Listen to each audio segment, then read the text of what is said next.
In today's episode, we're going to look at another testing framework for Go called Ginkgo. Hi, I'm Mark Bradley and welcome to Testing All the Things, a screencast in which we use live coding to demonstrate different types of testing tools and techniques. In this video, we're going to look at Ginkgo. This is a BDD spec style testing framework for Go, similar to RSpec. The creators of Ginkgo have also created a matcher or assertion library called Gomega. In this video, we're going to use Ginkgo and Gomega to test drive the implementation of an abstract data type set. Let's look at the code.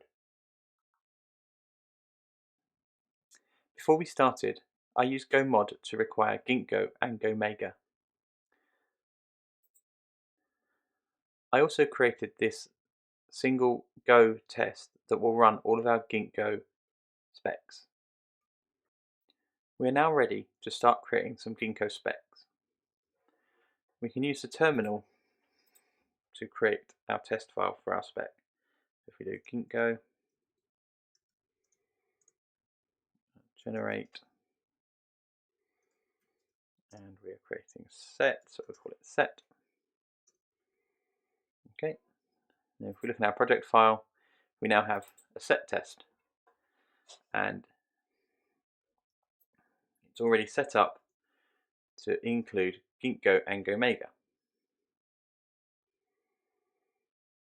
And it's set up also to describe a set.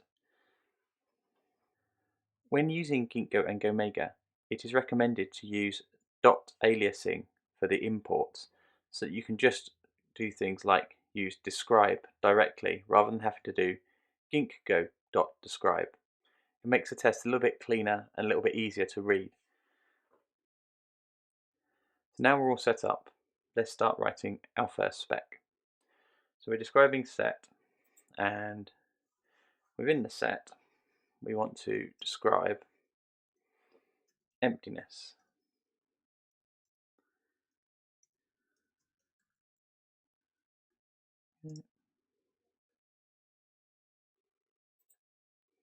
Cool. And now it takes function. There we go. Okay. So how can we describe emptiness? Well, let's say context when the set does not contain items. Typo. When the set does not contain items, function it should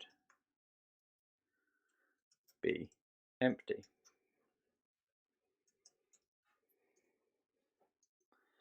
Okay.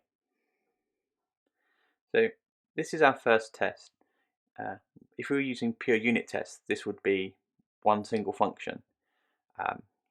And it would be quite difficult potentially to describe the functionality that you're going to implement or you're expecting to implement from the test in the test name. Whereas using the describe, context and it functions, you can slowly describe out the functionality you're expecting to implement or expecting a test to assert for. So we want to test that a set emptiness, when the set does not contain any items, it should be empty. So we can now start setting up our test. So we need a set, so s equals set dot adt dot new set. That, and now we have our set, a new set instance. We need to check that it is empty. In previous videos, we would have used the function assert true to check that the isEmpty function returns true in this case. But we're going to use the Gomega style of assertion, which is a little bit more verbose and can be a little bit easier to read. So it's expect, okay, and we want s dot is empty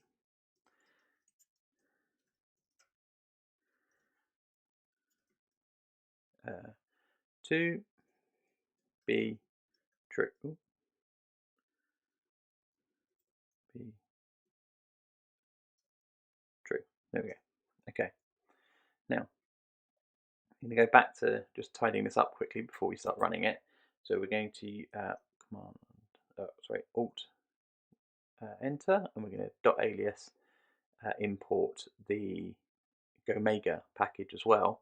Again, to just make it a little bit cleaner and easier to read. So if we do that now, it now says expect set is empty to be true.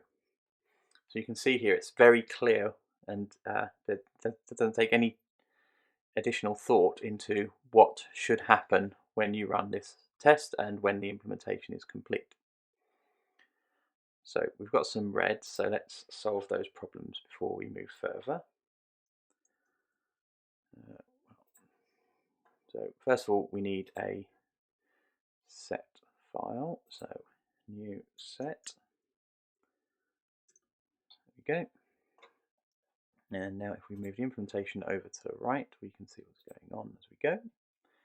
Okay, so we need a function called new set. So we'll add that function, new set. That's going to return a set. Okay, well, we need to know what a set is, so let's create a struct. So type set struct, and so far it doesn't have anything inside it. And now we can, oh, actually, that's pretty good. Let's return a pointer to a set. So return the set. Okay, so that means that's all gone green. And now our set needs an isEmpty function. So let's do that. So, function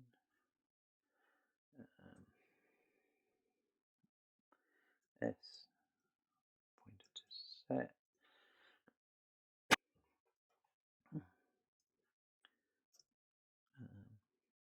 is empty. That returns ball. To make that compile, we will return false. Okay, and we can actually get rid of the terminal now. Make it easier and get rid of the stuff on the left. Close that. Okay. Not quite sure what that's doing, so let's get rid of that. There we go. Yeah.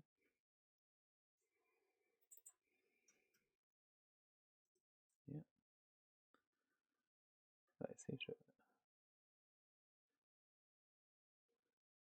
No, we just want that. There we go. Now we can get rid of that. Why is it?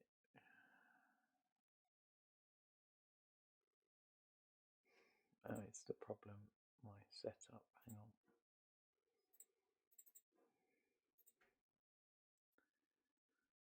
No. That works. That doesn't work. Why is that not working? Why is it?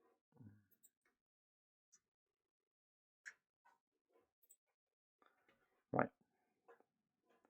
Fine. No idea what's going on there. Let's go back to it. Right. Okay.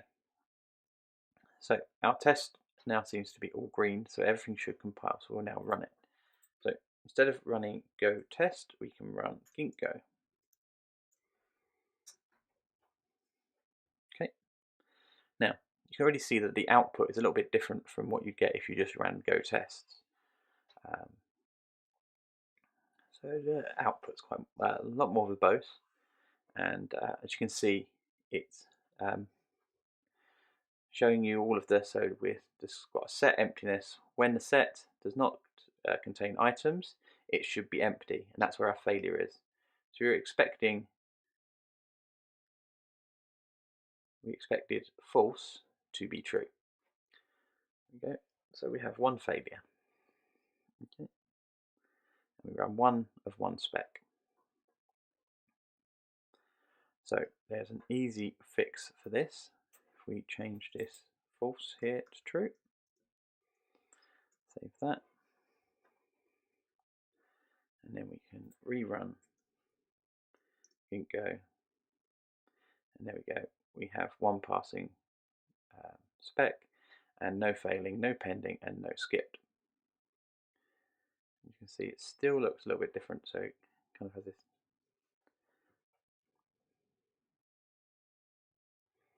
So we can now move on to the next piece of functionality we expect our set to have. So I'll add another context, and this time it's when the set contains items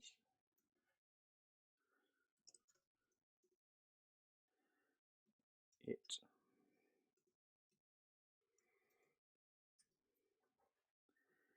should not be empty.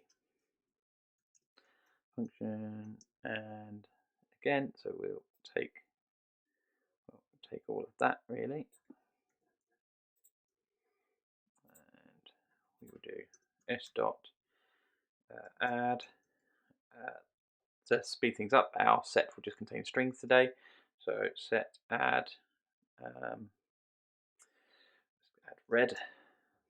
There we go. And now to be false.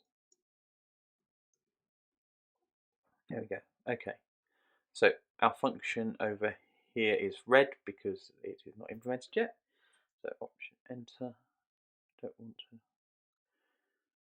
No. Not fix.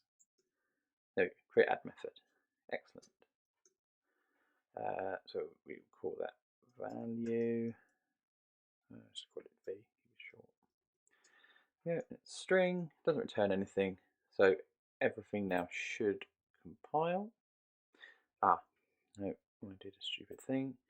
Shift F6 should be uppercase A. There we go. Now it's all green. Okay, so our test should pass. Run Ginkgo. Okay, but our test fails as we expect. Let's just check.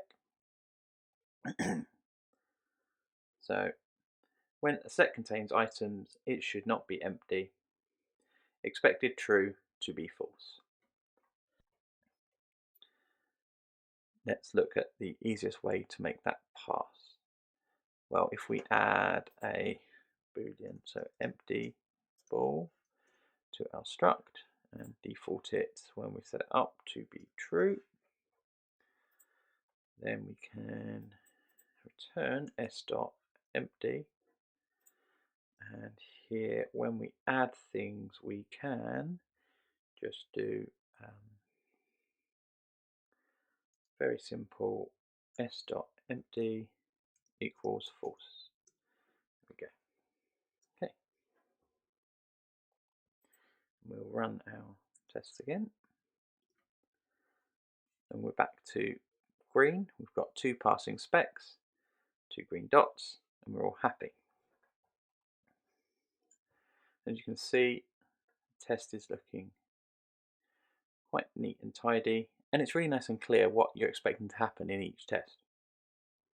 Let's move on to adding our second piece of functionality to our set. Let's see if it can keep track of its size. So we can describe a new piece of functionality. So we'll describe size function, and the context says items as items are added,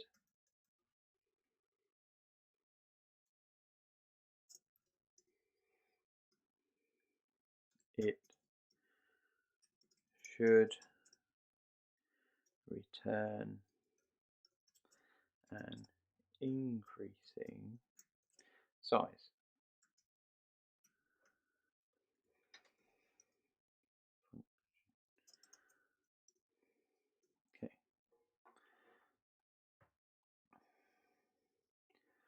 So rather than using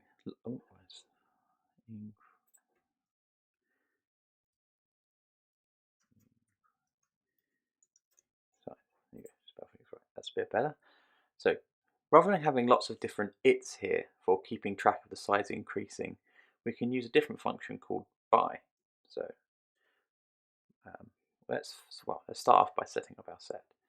So set, new set, and then we go by empty set being 0. Empty set size being 0. There we go. Function.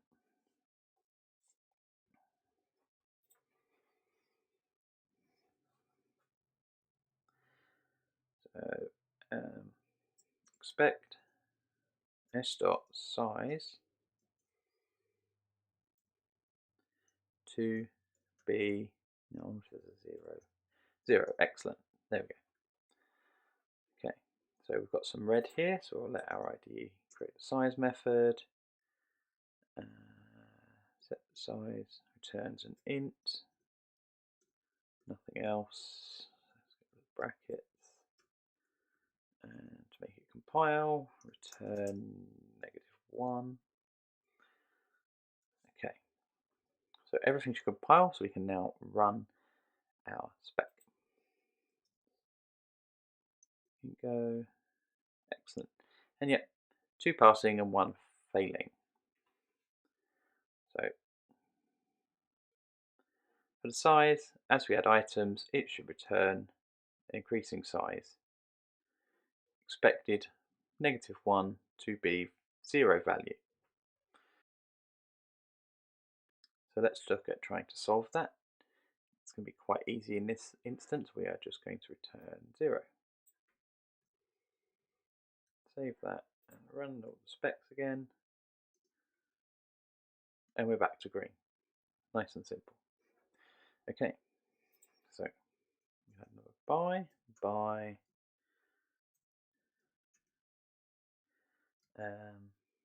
adding a first item. Okay. Function. So we can do s.add. Let's add red again. And we can expect the set size to be 1. No, not got that. B, what we got? 0, empty nil.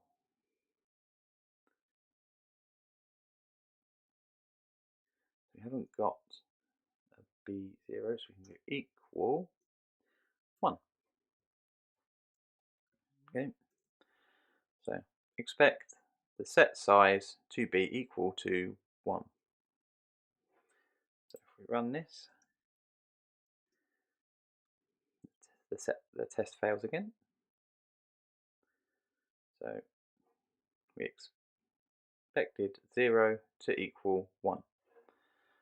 So we can quickly fix this. So we can do return s.empty s.empty return 0, return 1. No, sorry.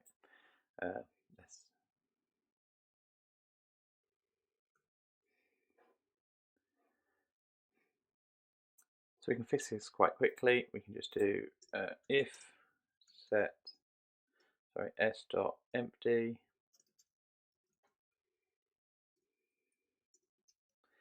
return 1.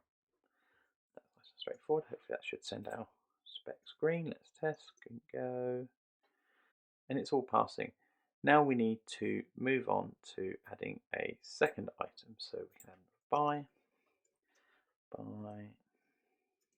adding a second item.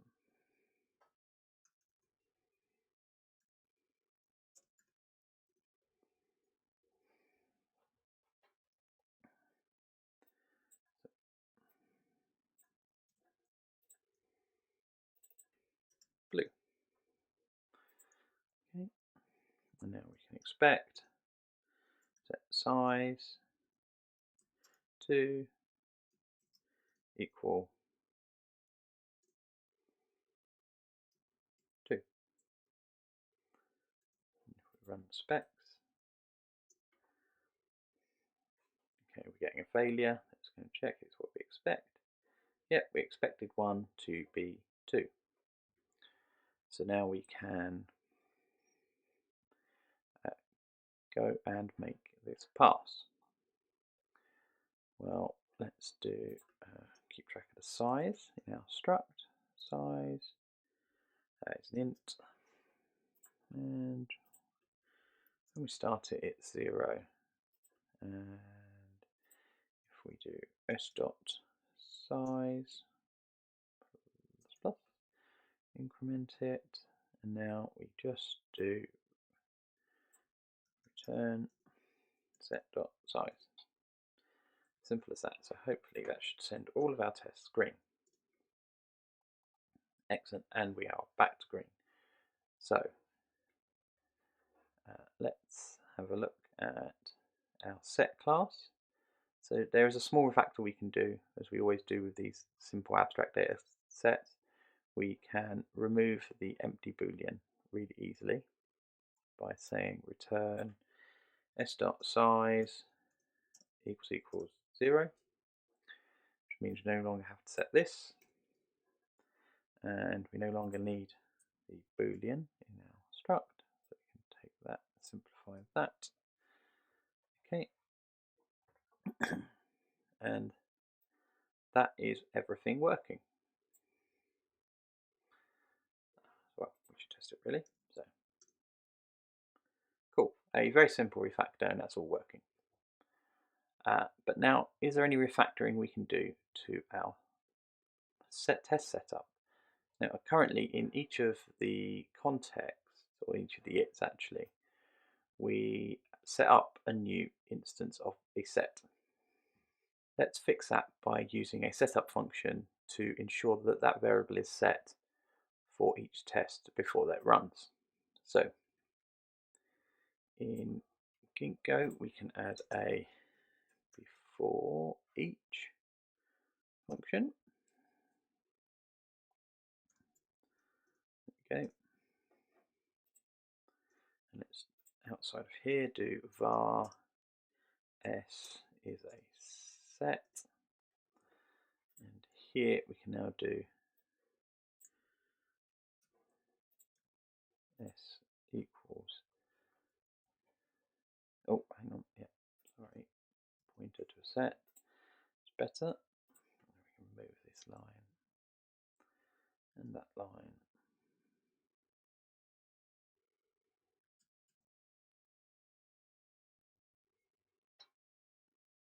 Okay, let's just check our refactor work. It did. All of our specs are passing, and they're really nice and descriptive about what should happen to the set. So we're going to move on and add one more small piece of functionality to our set, and then we should be done. So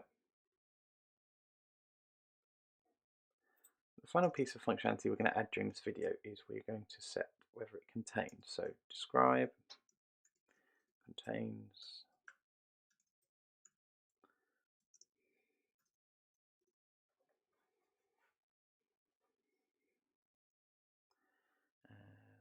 and context. Let's say if when red is let's say red is not in the set, it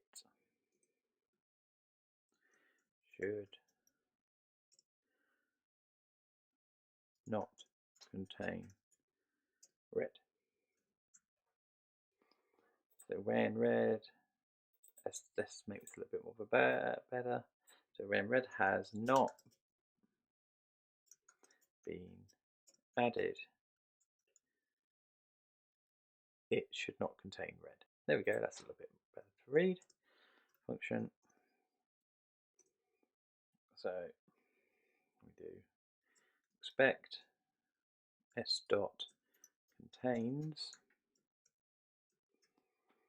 and red to be false. Okay, so we can get that method for us, set the, and it just returns a boolean and nothing else. Brackets. Oh, okay, and to make it pass, return true. Well, sorry, not to make it pass, to make it compile at least. Let's return true. And Ginkgo. And there we go. We have our failing spec. So let's go have a look, check it's failing as expected. There we go.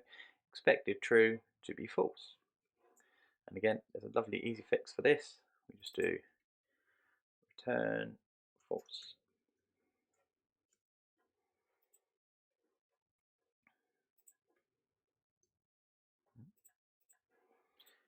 And run our specs again. And there we have it. 4 specs all working, all nice and simple. Now we can go on to obviously check that additional context when red has been added, it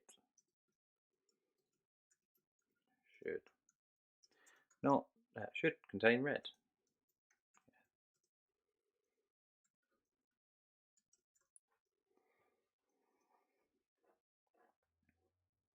So s dot add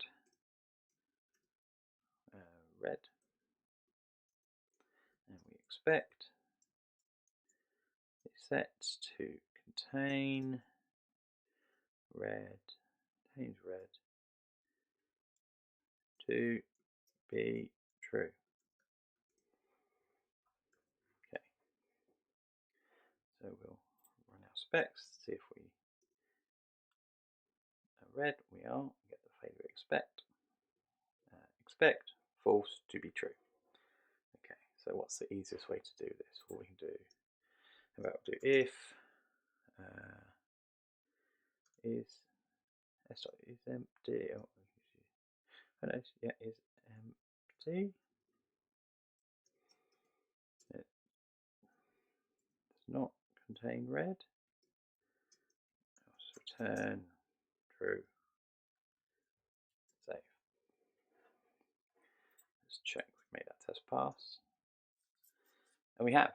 Excellent. So that's where I'm going to leave the implementation for today, to allow you to continue playing with Ginkgo and Gomega if you're interested in using this as your testing framework. This is a kind of gives you a nice step into a little task to continue implementing this and just play with the 2 little frameworks available. I use Ginkgo here as a kind of unit level testing framework to test the implementation of a small struct and its functionality. Now it has produced some quite verbose test suite. So we're at nearly 70 lines of test already.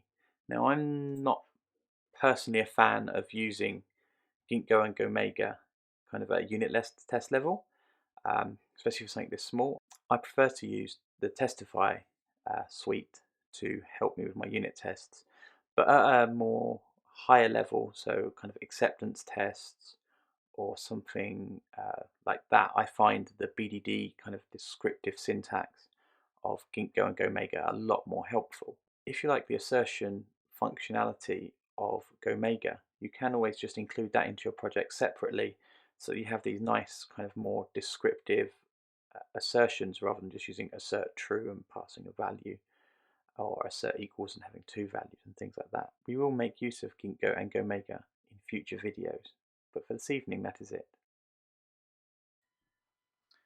Thank you for watching this episode of Testing All the Things. I hope you found it useful.